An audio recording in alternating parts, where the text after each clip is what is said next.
నమస్తే వీధిని స్వాతంత్ర లక్ష్య సమాజేతం ప్రతిభ పురస్కార అవార్డులు అంగరంగ వైభవంగా జరుగుతున్నాయి. రాష్ట్ర నలుమూలల నుంచి కూడా వైశ్య ఎవరైతే మంచి ప్రతిభ కనపరిచారో వాళ్ళందరూ కూడా ఈరోజు పురస్కారాలకు 10th 10/10 కానీ అలా చూసినట్టు ఇంటర్మీడియట్లో చూసినట్టయితే దాదాపు 900 పైచీలకు వచ్చిన వాళ్ళందరూ కూడా డాక్టర్ లయన్ కాచం సత్యనారాయణ వీధిని చైర్మన్ గారు నిర్వహించినటువంటి పురస్కారాలకు ప్రత్యేక విశేషమైన స్పందన వచ్చింది. ప్రస్తుతం మనతోటి 10/10 తెచ్చుకున్నటువంటి వృషిక గారు ప్రస్తుతం మనతోటి ఉన్నారు. ఆమెను అడిగి ఆ మాటలు తెచ్చుకుందాం. నమస్తే అండి. నమస్తే. బాగా చదువుతారా మీరు? ఎలా చెప్పగలరు? అంటే వచ్చిన మార్క్స్ని బట్టి చెప్తాం కదా. అన్నిట్లో ఆల్మోస్ట్ 100కి 95 అబోవ్ 90+ వస్తాయి నాకు ఎప్పుడు అన్నిట్లో. అవి రావడానికి ఎలా ప్రయత్నం చేసేవాళ్ళు? అంటే టీచర్స్ పేరెంట్స్ బాగా సపోర్ట్ చేసి హెల్ప్ చేశారు. స్టార్టింగ్లో కొన్ని అర్థమయ్యేవి కావు, దాని తర్వాత కొన్ని ఎగ్జామ్స్ పెడుతుండగా టీచర్స్ ఇంకా పేరెంట్స్ సపోర్ట్ తోటి వచ్చినాయి నాకు 10 points. ఇంగ్లీష్కి వస్తే దానికి చిన్న ఉపవాచకం ఒకటి చిన్న బుక్ ఉంటుంది కదా, ఆ స్టోరీస్ ఎలా చెప్పేవాళ్ళు మీ వాళ్ళు? ఎగ్జామ్లో కూడా ఆ స్టోరీస్ నెరేట్ చేయమని చెప్తారు క్వశ్చన్స్ ఇచ్చి కింద. అవి ఎలా ప్రిపేర్ అయ్యేవాళ్ళు మీరు? నాకు అర్థం కాలేదు క్వశ్చన్. ఇంగ్లీష్ ఎగ్జామ్లో ఆల్ఫాబెటిక్ ఆర్డర్లో కింద లెటర్ స్టోరీ ఇచ్చి ఎగ్జామ్స్ కింద అది చదివి దాంట్లో ఉన్న క్వశ్చన్స్కి ఆన్సర్ ఇస్తాము.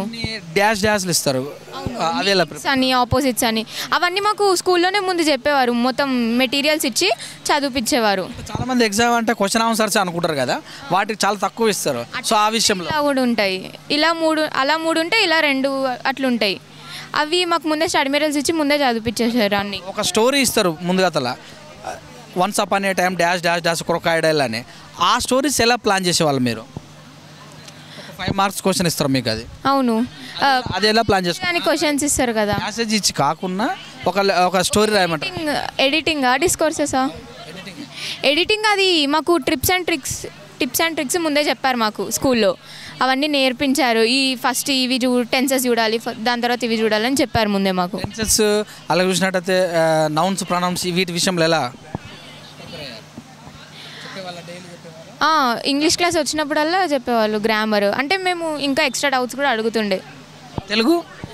తెలుగు గ్రామర్ అయితే రోజు చదివిస్తుండే. ఫిజిక్స్ ఇవి ఎలా? అవి కూడా క్లాసెస్ ఉన్నప్పుడు చెప్తుండే మాకు డౌట్స్ క్లియర్. పేరెంట్స్లో ఎవరు మీకు ఎక్కువ ప్రోత్సాహం ఇచ్చేవాళ్ళు? డాడీ ఏం చేసేవాళ్ళు? అంటే బాగా మోటివేట్ చేస్తుండే.